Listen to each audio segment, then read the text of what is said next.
Experiment number 5, the physical properties of chemicals. In this experiment, we focus on the melting point and boiling point of the substance. Melting point and boiling points are important physical properties of a substance. They are both used to identify or to describe the property of a substance.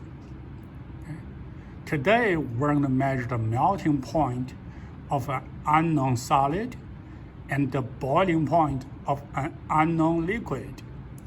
After that, based on our measurement, we're going to identify the identity of the substance.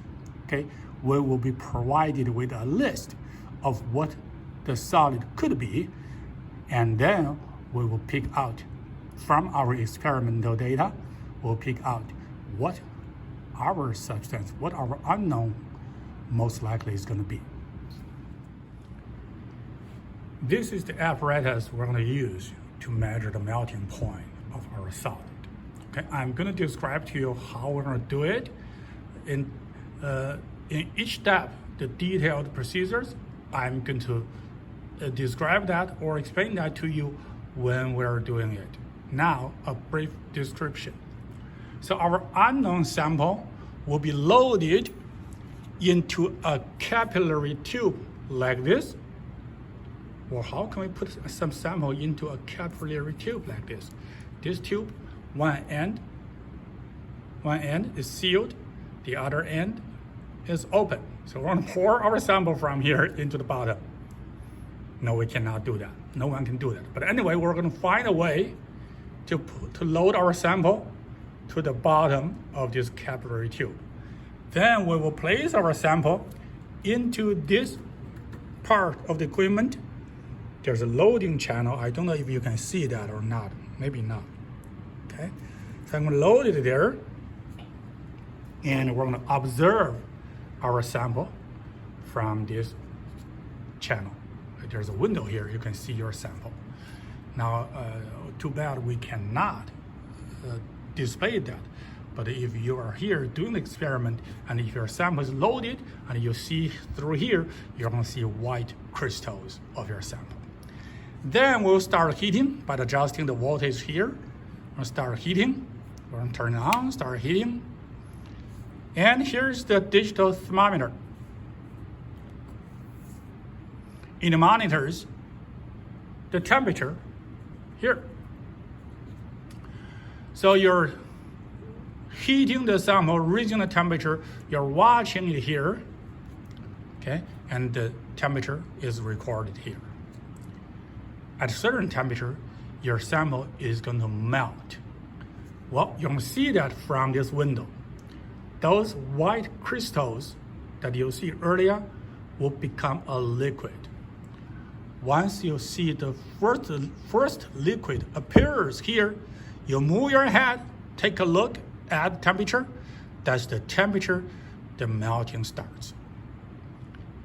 Then you move your eyes again back here, keep watching the sample. Wait until all the sample has become liquid. There's no white crystals anymore. At that point, you take a look at your temperature again. That's the temperature your melting temperature ends.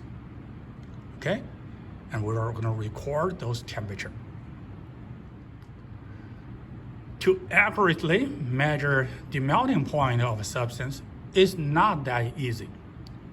If you're heating too fast, then the temperature here is not going to be reflected here. Here, there might be some delays. So the temperature you measure is not accurate. Ideally, when the temperature reaches a melting point, the heating needs to be as slow as possible, ideally. Well, if we do that, it's going to take us a day to measure 1 or 2 melting points. So what we're going to do is that we're going to take a trial measurement, a fast heating, to see at what temperature the sample will melt. We'll take a note somewhere. Do not write that number on your report sheet. Take a note. Okay, that's the first fast trial where the melting happens. well, you know that temperature is not accurate. Then we're going to do a second trial. This time, we're going to make sure when the temperature is close, like 10 to 15 degrees below the initial observation, the observation you got from last time, you slow down the heating. So we may need to do 2 or 3 more to get an accurate measurement. Okay? And we will write down, we'll record the last measurement that we believe is the closest one. Okay? The lab manual asks us to do 2 trials like this. We're not going to do that. We will do 1 set of data. We may have to do a few tests on the same sample. We'll stop once we get the first set of the good data that we believe that is good. Then that's it. We're going to use that data. We are not going to repeat that measurement again. And same thing is true for the boiling point measurement. In both cases, on the report sheet, you're going to see there are 2 trials ask you for numbers. No, skip the second trial. We're going to report 1 set of data for both the melting point and the boiling point. Now I'm going to show you guys the details in this lab procedures. There are 3 unknown solid samples. Unknown solid A, B, and C. We're going to pick 1 from the 3. Today we're going to pick solid unknown B. Okay, so make sure you record that unknown code on your report sheet. Unknown solid B. We're going to take some sample out.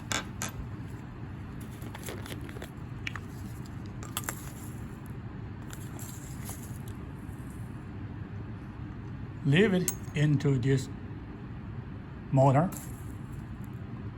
and we are going to grind them into powder.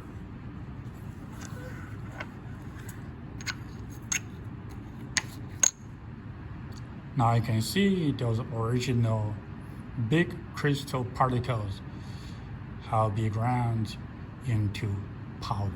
Okay, what I do now, I'm going to take this piece of capillary tube. One end is sealed, the other end is open. I'm going to use the open end, push it into the powder.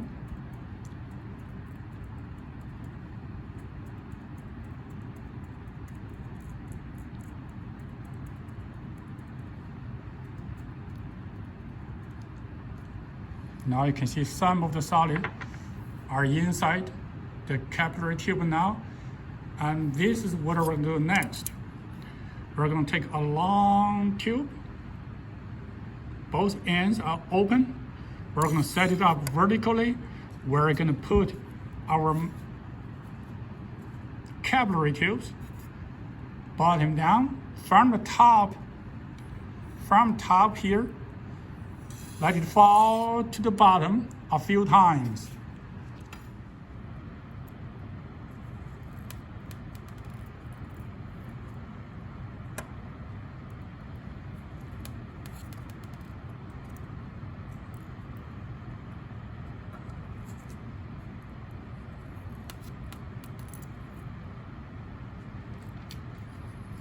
Now, as you can see,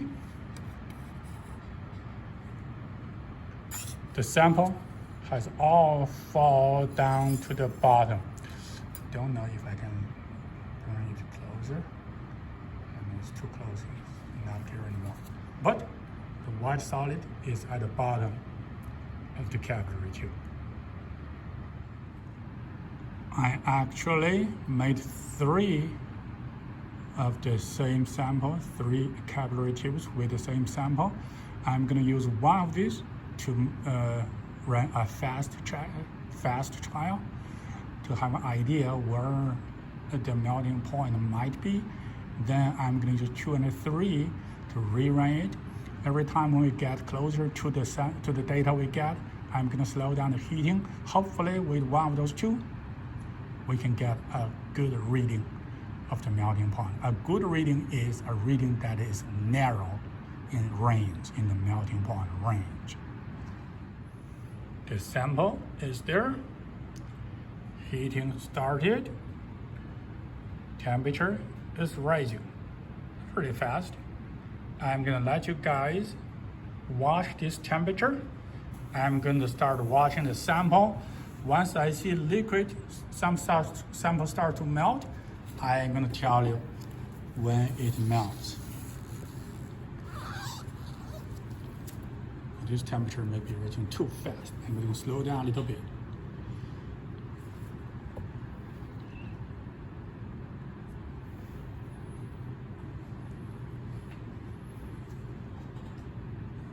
White crystals.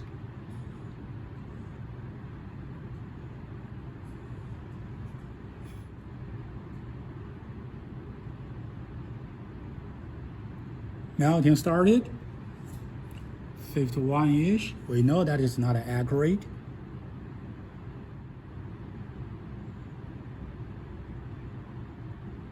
All melted, 56-ish.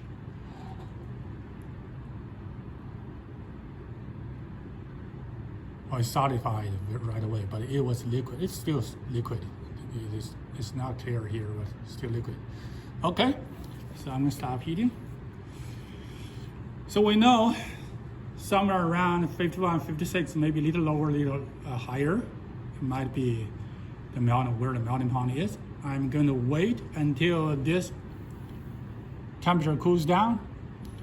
Okay, and I'm going to start a second trial. This time I'm going to start heating a little fast at the beginning.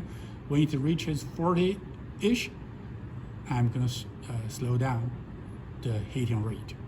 Hopefully, we're going to get a better narrow reading. Now the temperature has dropped down to 40-ish.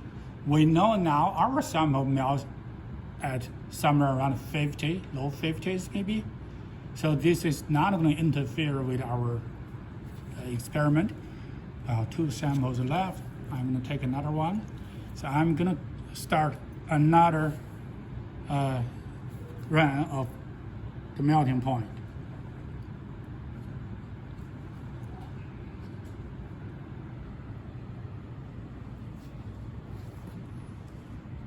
Sample is in. I'm going to start heating. Okay. And I will watch the sample, adjust the rate of heating. You guys will watch the temperature for me. When I say melting started, you write down that temperature on line number 2. Melting begins.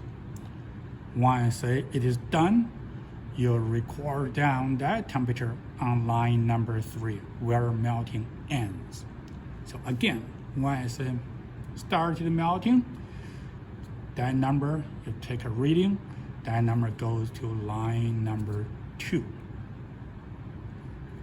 When I say melting ends, you take a reading of the temperature, that number goes to line number 3. Okay?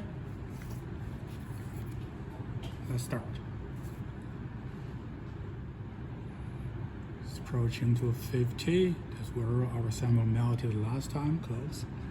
Not melting, not yet in this case.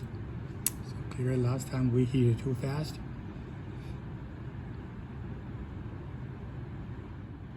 Nothing yet.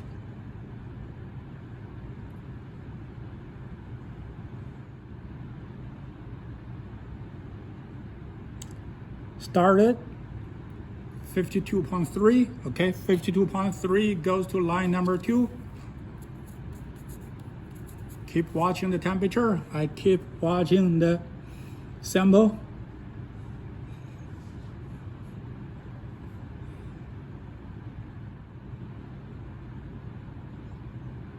That's it, all melted, 53.9. Okay, so our sample started melting at 52.3, all melted at 53.9. I'm not going to run another time. I'm not going to run another measurement. Looks like the difference is 1.6 degree, is pretty good. So on line number 4, what do? It asks you for melting point range. What do? You write down 52.3 to 53.9. Basically, you put these two numbers together. That's the melting point range. Well, identification of unknown. What our unknown is? Let me show you the 3 possible samples that our unknown might be. This is the 3 possible solids that our sample might be. The first one is p-dichlorobenzene with a melting point 54, barium hydroxide hydrate 78, benzoic acid 122. Okay, you make a decision on which our unknown might be. Now we move to the boiling point measurement. This is the setup of our boiling point measurement. So we have a test tube here. Inside the test tube is the liquid for which we're going to measure the boiling point. We soak the test tube with the liquid into a water bath. Okay, we're going to heat. This is a hot plate, like we used it once last time. Okay. We're going to heat the water. So the water bath is going to heat the sample inside. When the liquid starts to boil, it's going to become vapor, goes up. We have a thermometer.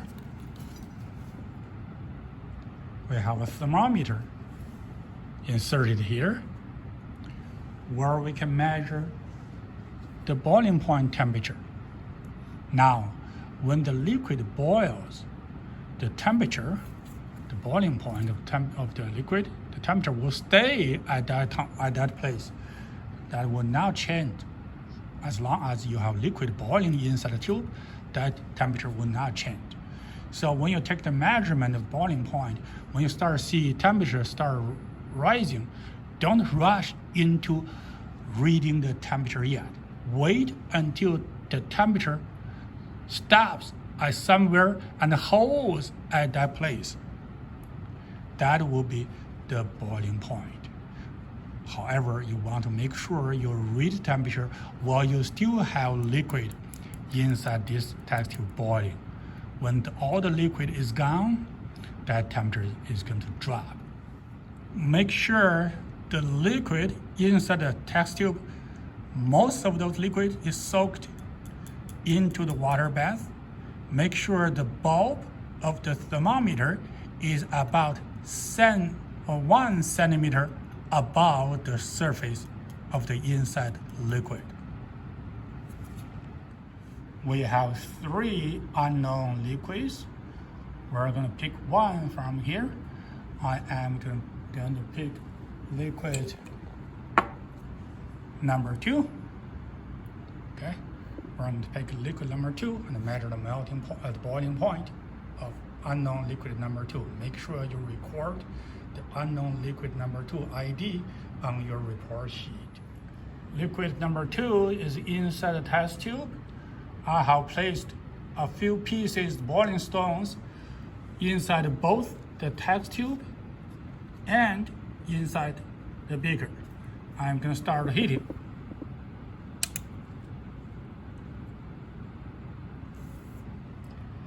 Let's wait.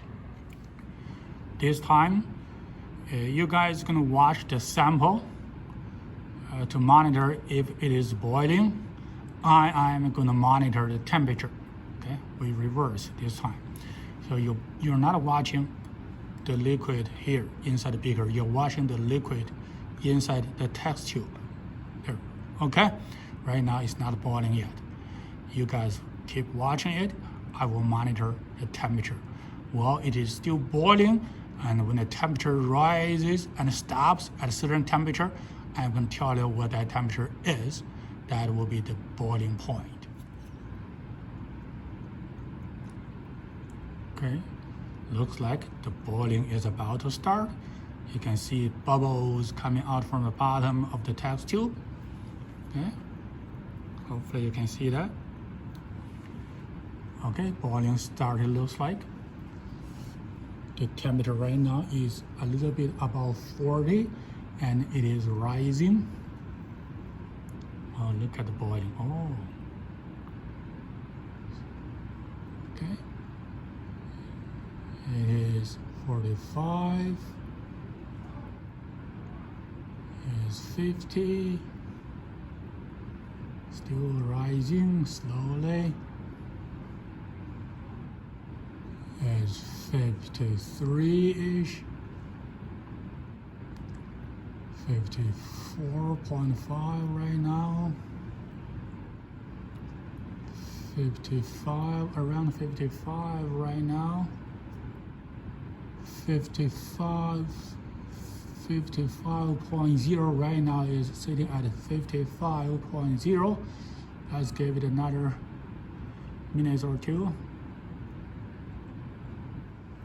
55.9 is almost 56, but 55.9, 56, 56.2,